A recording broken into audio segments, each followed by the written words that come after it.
इससे पहले हमने इसके पोषण संबंधी कारकों के बारे में सब पढ़ा था इस नेक्स्ट वीडियो में। अब हम बात करते हैं इस वीडियो में कि जो सूक्ष्म पोषक तत्व होते हैं उसकी कमी से क्या कैसे हो जाता है, कुपोषण हो जाता है। यदि आहार में ऊर्जा और प्रोटीन की मात्रा कम होती है तो उसमें अन्य पोषक विशेषकर सूक्ष्म पोषक तत्व जैसे खनिज, विटामिन की मात्रा कम होने की संभावना भी हो जाती है।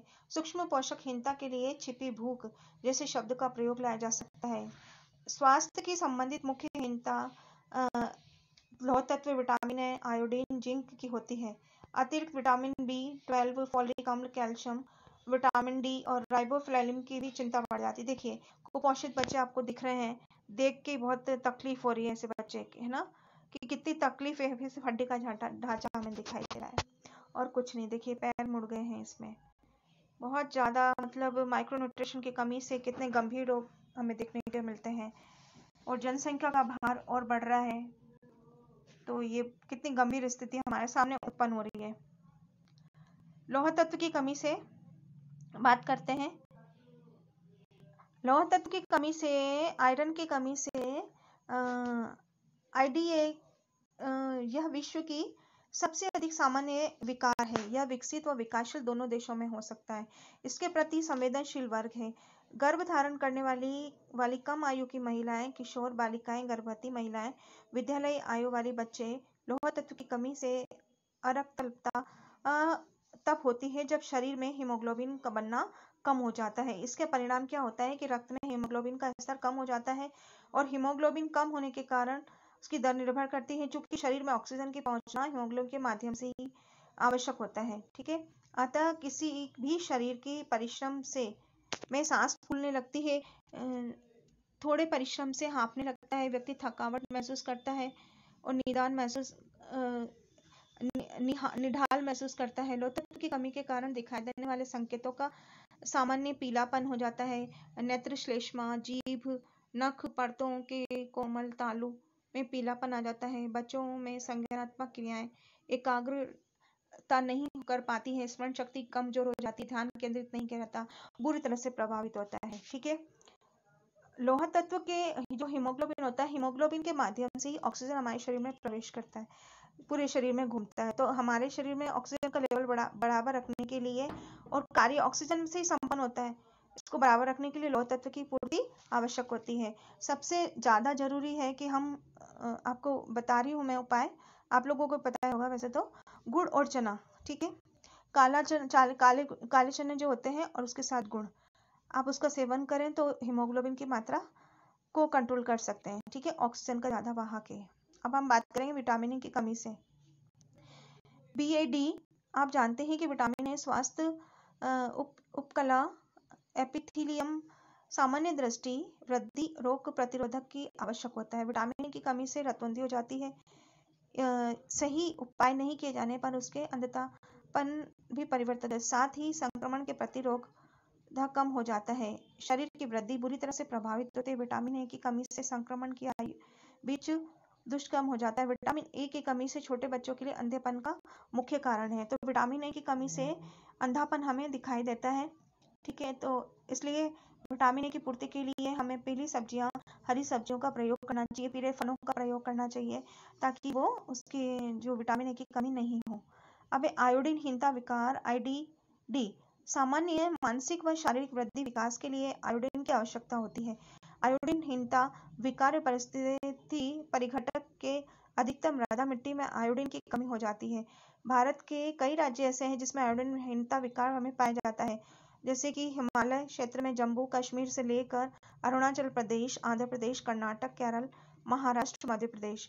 आयोडीन हीनता विकार ऐसी अशक्त अवस्था होती है जो आयोडीन के आहार द्वारा अपर्याप्त मात्रा में ग्रहण करने के कारण भ्रूण से लेकर प्रौढ़ावस्था तक मानव स्वास्थ्य को प्रभावित करता है। आयोडीन की कमी के कारण थायराइड हार्मोन्स अपर्याप्त मात्रा में बनता है, जिसका संश्लेषण थायराइड ग्रंथि द्वारा किया जाता है। आयोडीन की कमी से थायराइड ग्रंथि बढ़ जाती है और बढ़ा हुआ थायराइड गलगंड कहलाता है, जो आयोडीन हीनता की बहुत सामान्य अभिव्यक्ति है। गर्भावस्था में आयोडीन की कमी से बहुत विपरीत प्रभाव पड़ता है, जो विशेष रूप से भ्रूण के मानसिक मर्दन और जन्मजात विकृतियों के रूप में सामने आया है। दुर्भाग्य से ये प्रभाव अनुत्क्रमणीय आयोडीनहीनता विकार विश्व की 13% जनसंख्या को प्रभावित कर रहा है। लगभग 30% को इसका खतरा मंडरा रहा है। मतलब आयोडीन की कमी से कितना गंभीर स्थिति हमारे सामने आती है। देखिए विटामिन ए की कमी से क्या हो रहा है। विटामिन ए की कमी से क्या होगा। विटामिन ए की कमी से क्या होगा। कुपोषण होगा, संवेदनशील हो गया, संक्रामक हो जाएगा। पोषण समस्याओं के सामना करने के लिए कार्यनीति हस्तक्षेप।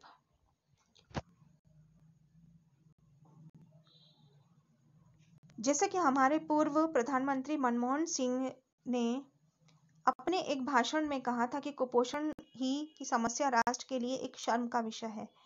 मैं राष्ट्र से अनुरोध करता हूं कि शपथ लें कि 5 वर्षों में कुपोषण का उन्मूलन के लिए कड़ा प्रयास करें। पोषण संबंधी समस्याएं अन्य एवं ए-बी के समाधान के लिए बहुविषयक दृष्टिकोण अपनाने की आवश्यकता है। सरकार समस्याओं के समाधान के लिए पर्याप्त प्रयास कर रही है। वर्ष 1993 में भारत सरकार ने राष्ट्रीय पोषण नीति अपनाई, जिसे महिलाएं और बाल विकास विभाग ने तैयार किया था। राष्ट्रीय पोषण नीति एनएनपी कुपोषण की बहुआयामी समस्याओं को कम करने और लोगों के लिए इष्टतम स्थिति प्राप्त करने का व्यापक और समेकित अंतरक्षेत्रीय नीति के समर्थन में। इससे प्रत्यक्ष अल्प अवधि हस्तक्षेप शामिल होता है।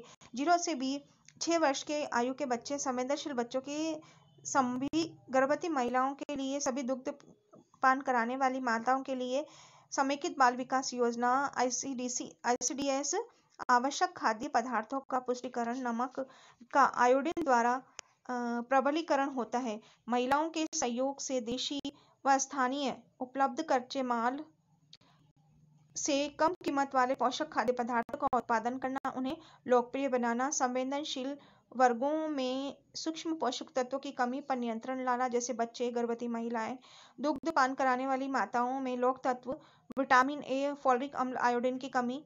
अप्रत्यक्ष संस्थागत ढांचागत परिवर्तन के द्वारा राष्ट्रीय लक्ष्यों को प्राप्त करने के लिए अप्रत्यक्ष नीति साधनों में एक लंबी अवधि की योजनाएं सम्मिलित हैं। खाद्य सुरक्षा सुनिश्चित करना अर्थात भोजन उपलब्धता में सुधार करना,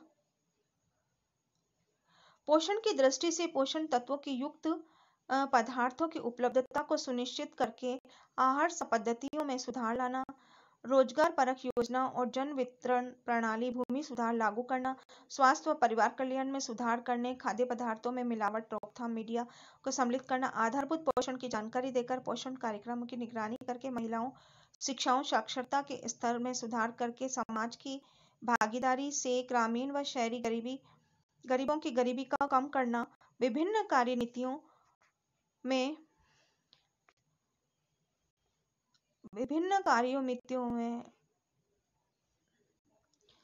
जिनका उपयोग जन पोषण समस्याओं जूझने के लिए किया जाता है, कि मोटे तौर पर आहार भोजन आधारित कार्यनीतियां हैं, पोषण आधारित दृष्टिकोण और औषधि दृष्टिकोण है।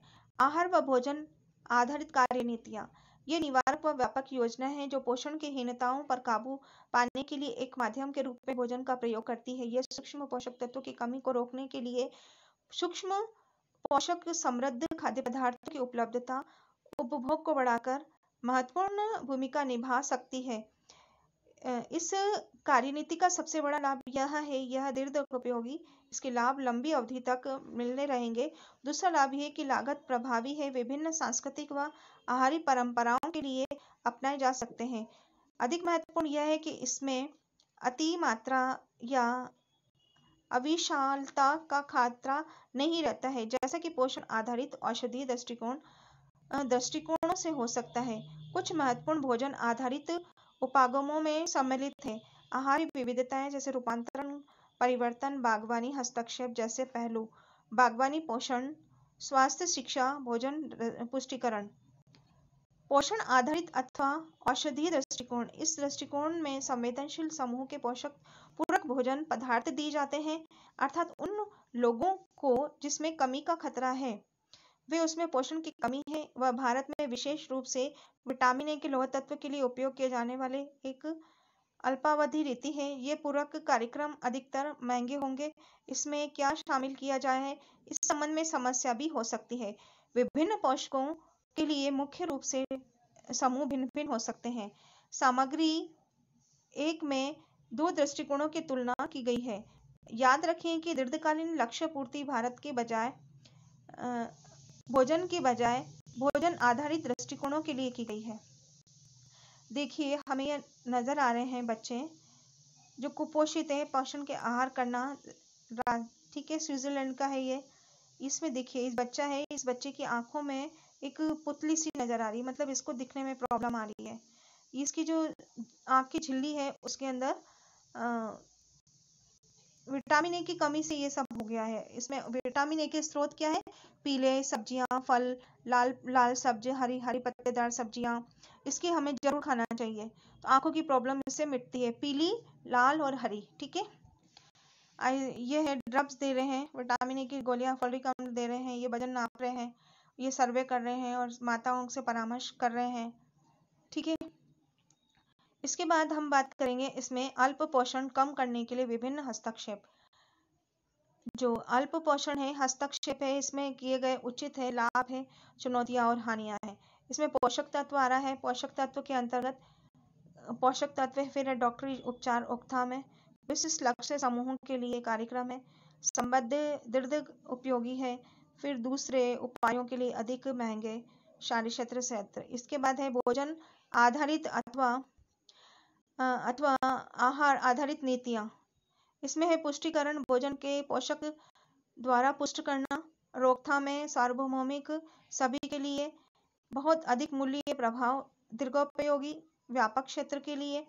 फिर इसमें है खाद्य, ये चुनौतियां क्या है? खाद्य और उद्योग की भागीदारी की आवश्यकता होती है। पोषण और पोषकों के महत्व के बारे में लोगों को जागरूक नहीं कर पाते हैं। लंबी अवधि तक दीर्घकालीन आहारी व्यवहारिक परिवर्तनों और अग्रहित नहीं कर पाते हैं। आहारी व्यवहारिक परिवर्तनों में और ग्रसित नहीं कर पाता है। मतलब जब लंबी अवधि के जो कार्यक्रम होते हैं उसमें बहुत थोड़ी तकलीफ होती है, कष्ट होता है। यह है आहार विविधता। इसमें रोकथाम है, सार्वभौमिक के लिए बहुत अधिक मूल्य है, प्रभावी दृष्टि, दीर्घोपयोगी, व्यापक क्षेत्र, बहुत सूक्ष्म पोषक तत्व साथ में उपलब्ध कराना, भोजन सुरक्षा के सुधार लाना, भोजन लेने के व्यवहार में परिवर्तन की आवश्यकता होती है, अधिक विकास की संभावना है, आवश्यकता होती है, कृषि नीतियों में परिवर्तन की आवश्यकता होती है। स्रोत जन पोषण पाठ्यक्रम सामग्री इंदिरा गांधी राष्ट्रीय मुक्त विश्वविद्यालय द्वारा प्रकाशित। ये जो हमने ये पढ़ी है, ये इंदिरा गांधी मुक्त विश्वविद्यालय द्वारा प्रस्तावित उन्हें पहले आंकड़े वाकड़े लेके हमारे इसके अंदर उसमें से हमने सामग्री ली है, ठीक है, अपनी बुक में एनसीईआरटी के लिए। आइए अपने देश में चल रहे कार्यक्रम की सूची बनाइए। एकीकृत बाल विकास सेवाएं आईसीडीएस यह प्रारंभिक बाल्यावस्था देखभाल और विकास के लिए एक विस्तारित कार्यक्रम है। आईसीडीएस के द्वारा जो कार्यक्रम देते, पोषणहीनता नियंत्रण कार्यक्रम, जैसे विटामिन ए की कमी के कारण अंधापन रोकने के लिए राष्ट्रीय रोग निरोधक कार्यक्रम, राष्ट्रीय रक्तअल्पता नियंत्रण कार्यक्रम, राष्ट्रीय आयोडीन हीनता विकार नियंत्रण कार्यक्रम, आहार पूरक कार्यक्रम जैसे कि मध्याह्न भोजन कार्यक्रम, भोजन सुरक्षा कार्यक्रम, जन वितरण प्रणाली, अंत्योदय अन्न योजना, अन्नपूर्णा योजना, कार्य बदले अनाज राष्ट्रीय कार्यक्रम, स्वरोजगार और वैतनिक रोजगार योजनाएं, स्वरोजगार, वैतनिक रोजगार, सामाजिक सुरक्षा कार्यक्रम, स्वास्थ्य देखभाल। स्वास्थ्य एक मूलभूत मानव अधिकार है। यह सरकार का दायित्व है कि नागरिकों को समुचित स्वास्थ्य देखभाल उपलब्ध कराए। स्वास्थ्य देखभाल केवल डॉक्टरी देखभाल ही नहीं होती, बल्कि इसमें बहुत सी सेवाएं सम्मिलित होती है जिन्हें कि स्वास्थ्य के सर्वाधिक संवर्धित होता है, कायम रखने के लिए, निगरानी रखने के लिए स्वास्थ्य लाभ दे सहायक हो सकती है। भारत में स्वास्थ्य देखभाल 3 स्तरों में होता है, प्राथमिक स्तर, द्वितीय स्तर, तृतीय स्तर तक। प्राथमिक स्तर पर व्यक्ति, परिवार व समुदाय के स्वास्थ्य पद्धति से प्रथम संपर्क का स्तर होता है। हमारे देश में सेवाएं प्राथमिक स्वास्थ्य केंद्र पीएचसी और नेटवर्क द्वारा उपलब्ध कराई जाती है। द्वितीय स्तर पर अधिक जटिल स्वास्थ्य समस्याओं का निराकरण जिला अस्पताल और सामुदायिक स्वास्थ्य केंद्रों में किया जाता है। सामुदायिक स्वास्थ्य केंद्र परामर्श केंद्र पहले स्तर पर रूप में कार्य करते हैं। तृतीय स्तर पर स्वास्थ्य देखभाल तीसरा उच्चतम स्तर पर अधिक है, जो कि सुलझाने का कार्य करता है। ये सबसे लास्ट में आता है तृतीय स्तर, जो कि भारतीय आयुर्विज्ञान संस्थान के द्वारा कार्य किया जाता है। ठीक है, स्वास्थ्य सेवा 3 स्तर पर कार्य कर रही है। प्रथम स्तर पर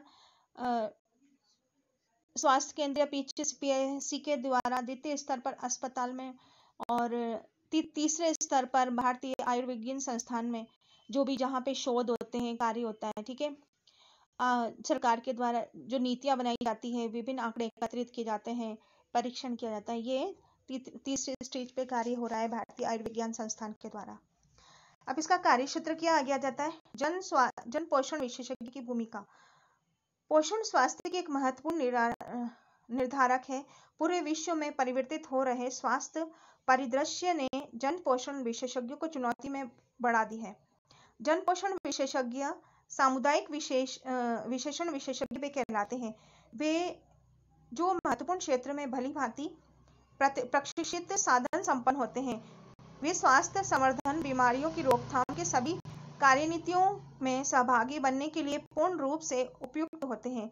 प्रमुख क्षेत्रों में पोषण विज्ञान, पूरे जीवन क्रम में स्वास्थ्य और रोग संबंधी आवश्यकताएं, पोषण मूल्यांकन, पोषण देखभाल, खाद्य विज्ञान, कला, शैक्षणिक पद्धतियां, जनसंचार माध्यम का प्रयोग और कार्यक्रम प्रबंधन शामिल है। एक सामुदायिक पोषण विशेषज्ञ निम्नलिखित क्षेत्रों में परिस्थितियों में कार्य कर रहा है। अस्पताल द्वारा रोकथाम और संवर्धन तथा शिक्षा के लिए किए जाने वाले विस्तारित कार्यक्रम में भाग लेने के रूप में, शैक्षणिक योग्यता और विशेषज्ञों के आधार पर विभिन्न स्तरों पर राष्ट्रीय समेकित बाल विकास योजनाओं में भाग लेने के रूप में, सरकारी स्तर पर परामर्शदाता सलाहकार के रूप में, नीति निर्माण नीतियों के सरकार के सारे विकासात्मक कार्यक्रम, स्वयंसेवी संस्थाओं, अंतर्राष्ट्रीय संस्थाएं जैसे कि यूनिसेफ, एक्सफे, DFID, FAO, WHO और USAID, GAIN, माइक्रोन्यूट्रिशन डाइटिशियन, IFPRI, अन्य कार्य के समय के रूप में बहुत सी राष्ट्रीय और क्षेत्रीय संस्थाएं भी हैं। एक पोषक विशेषज्ञ का साथ है कि उन संस्थाओं के साथ भी हो सकता है जो विभिन्न लक्ष्य समूह के लिए बड़े पैमाने पर पोषाहार कार्यक्रम चलाती है। ये लक्ष्य समूह में हो सकता है छोटे बच्चे, विद्यालय बच्चे, किशोर, गर्भवती, दूध पिलाने वाली माताएं, वृद्ध और अशक्तजन। पोषण विशेषज्ञ अथवा विद्यालय स्वास्थ्य कार्यक्रम में विद्यालय स्वास्थ्य परामर्शदाता के रूप में हो सकता है। इसके अतिरिक्त शिक्षण, शोध, उद्यम वृत्तियां, उद्योगों में जिनकी कल्याणकारी गतिविधियां, कॉर्पोरेट सामाजिक उत्तरदायित्व भी भागीदारी के रूप में पर्याप्त और समुचित शिक्षण प्राप्त करने के लिए संचार सामग्रियों और शैक्षणिक पैकेज विकसित करने के लिए कार्य में सम्मिलित एजेंसियां में भी अवसर है। अब बच्चों, इसमें क्रियाकलाप की बात करेंगे हम, जो विद्यालय के अंदर गतिविधि पे क्रियाकलाप, जैसे अगर आपके विद्यालय खुलते हैं तो विद्यालय बच्चों से इतने सारे कार्य करवाए जाते हैं। विद्यालय विद्यार्थी के लिए आंगनवाड़ी ICDS द्वारा भ्रमण आयोजित करके विद्यार्थी पर्यवेक्षण, यदि संभव हो तो सेविका से बात करके जानकारी गतिविधियां प्राप्त करना है। संभव हो तो भोजन के वितरण के समय वहां उपस्थित रहे और इस संबंध में एक पॉइंट तैयार करें। ठीक है, दूसरा है क्रियाविधि। विद्यालय अल्प पोषण, इसके संभावित कारणों और चिकित्सा अधिकारी, स्वास्थ्य अधिकारी, PSC डिपार्टमेंट, PHC, नगर निगम के चर्चा आयोजित की जा सकती है। विद्यालय में भारत में पोषण समस्या, उसके कारण संवेदनशील समूह और साधारण रोकथाम उपायों को एक प्रदर्शन आयोजित की जा सकता है। क्रियाकलाप है WHO, यूनिसेफ, HIV से बहुत सारे इसमें HD और LIFE, FAO, ICOMR, स्वास्थ्य परिवार कल्याण मंत्रालय, महिला बाल विकास मंत्रालय वेबसाइट देखें और इसके कार्यक्रम की गतिविधियों को विस्तृत जानकारी प्राप्त करें। मतलब ये क्रियात्मक कार्य होता है। क्रियात्मक कार्य प्रायोगिक कार्य होता है, मतलब इसको करना होता है, फाइल के अंदर काम करने के लिए है ये आपके। जीविका के अवसर अस्पताल के PSM विभाग में सामुदायिक विशेषज्ञ, सरकार के पोषण कार्यक्रम जैसे ICDS, खाद्य और पोषण बोर्ड, क्षेत्रीय, राष्ट्रीय, अंतर्राष्ट्रीय स्वयंसेवी संस्थाओं में पोषण विशेषज्ञ के रूप में, परामर्शदाता के रूप में, विद्यालय, उद्योगों इत्यादि के लिए आहार विशेषज्ञों, परामर्शदाता के रूप में, शिक्षण व शैक्षणिक कार्यक्रम, अनुसंधान कार्यक्रम। इसके लास्ट में आ गए हैं अपन, पुनरावलोकन पे आ गए हैं। निम्नलिखित शब्द इसमें दिया हुआ है, प्रमुख शब्द इसमें रहे, पोषण स्थिति रही है, अल्प पोषण रहा है, कुपोषण रहा है, जन स्वास्थ्य रहा है, जन पोषण रहा है, राष्ट्रीय पोषण नीति रही है, हस्तक्षेप पोषण रहा है, कार्यक्रम मूल्यांकन रहा है। प्रश्न उत्तर के लिए क्या है, बोनापन क्या होता है, जन्म के समय कम भार वाले शिशु, IDD कार्य, सहकारी कुपोषण, दोहरा भार, मरासमस, क्योशमार समुदाय क्या होता है, जनपौष की समस्याओं के जूझने के लिए उपयोग में लाई जाने वाली विभिन्न नीतियां कौन कौन सी है, विवेचन करना है। जन स्वास्थ्य पोषण क्या है, भारत किन सामान्य रोगों की समस्याओं का सामना कर रहा है, IDA और IDD के परिणाम क्या हो सकता है, ये आपके प्रायोगिक कार्य रहेंगे। पोषण कार्यक्रम के लिए पूरक खाद्य पोषण के लिए विकसित करना, तैयार कराना, ये आपको फाइल के अंदर कंप्लीट करवाना रहेगा, फाइल के अंदर आपको काम करना है। ये कार्य रहेगा। सामान्य रूप से खाए जाने वाले स्थानीय रूप से उपलब्ध खाद्य पदार्थ के मूल्यों की जानकारी प्राप्त करेगी। बालवाड़ी में आने वाले विद्यालय बच्चों की भोजन को कम कीमत पे व्यंजनों को प्राप्त करना, चुने गए व्यंजनों को तैयार करना, तैयार किए गए मूल्यांकन करना। उद्देश्य क्या रहेगा, यह रहेगा प्रायोगिक कार्य, विद्यार्थियों को दिए गए बजट में विद्यालय पूर्व के लिए आहारों की योजना बनाने की लागत अनुमान लगाना, उन्हें बनाने संबंधी पूरी जानकारी प्राप्त करना, प्रयोग करना है। ये आपको अपने उसमें लिखना है बेटा बच्चों, ठीक है। विद्यार्थियों को 4 समूह में बांटेंगे। प्रत्येक समूह में चुने गए पोषक उपलब्ध कराने के लिए योजना की निम्नलिखित 4 योजनाएं बनाएंगे। प्रत्येक समूह 2-2 व्यंजनों को योजना बनाएंगे। मूल्य सूची उपयोग का लागत निकालेंगे और योजना 5 लोगों की परोसने के लिए बनाएंगे। ए है, ऐसे व्यंजन की योजना बनाएं जो ऊर्जा और प्रोटीन के अच्छे स्रोत हैं। ऐसे व्यंजनों की योजना बनाएं जो लोह तत्व के अच्छे स्रोत हैं। ऐसे व्यंजनों की योजना बनाएं जो विटामिन ए और बीटा कैरोटीन के अच्छे स्रोत हैं। डी है, ऐसे व्यंजनों की योजना बनाएं जो कैल्शियम के स्रोत हैं। मतलब ये 60 अपन को इसमें आप लोगों को मैं बताऊंगी ये, अभी तो मैं आपको इसे पढ़ा रही हूँ, बता रही हूँ साथ में। विद्यालय में व्यंजनों में पोषण की मात्रा गणना की आवश्यकता नहीं है। शिक्षक द्वारा लागत सीमा दी गई जानी चाहिए। एक व्यक्ति के परोसने की लागत 5 रुपए से अधिक ना हो। प्रत्येक समूह से जिन व्यंजनों की योजना बनाई है उसके लिए विशिष्ट पोषक तत्वों के संभावित स्थानीय उपलब्ध स्रोतों से पहचान समूह द्वारा की जानी चाहिए। आयोजित व्यंजनों के शिक्षक द्वारा जांच की जानी चाहिए। तैयार किए गए उचित व्यंजन का चयन किया जाना चाहिए। व्यंजन की कक्षा तैयार करके उसके परोसने की मात्रा, लागत, विद्यालय पूर्व बच्चों के लिए उपयुक्त दिखावट, स्वाद और बच्चों द्वारा स्वीकृत के मूल्यांकन भी किया जाएगा। अवलोकन, टिप्पणी और रिकॉर्ड, ये आपकी फाइल तैयार होने के लिए बच्चों, ठीक है। तो अपना ये आज लेसन पूरा हुआ है, तीसरा लेसन। आशा है आपको समझ में आ गया होगा। कोई आपको कुछ इसमें कुछ समझ नहीं आया है या कोई प्रॉब्लम आई है तो आप कमेंट्स कर सकते हैं, नेगेटिव पॉजिटिव जैसे भी आपको लगे, क्योंकि मुख्य कार्य तो है कि बच्चों को समझ में आए। ओके, आप लोग इसको वीडियो को देखें, पढ़ें।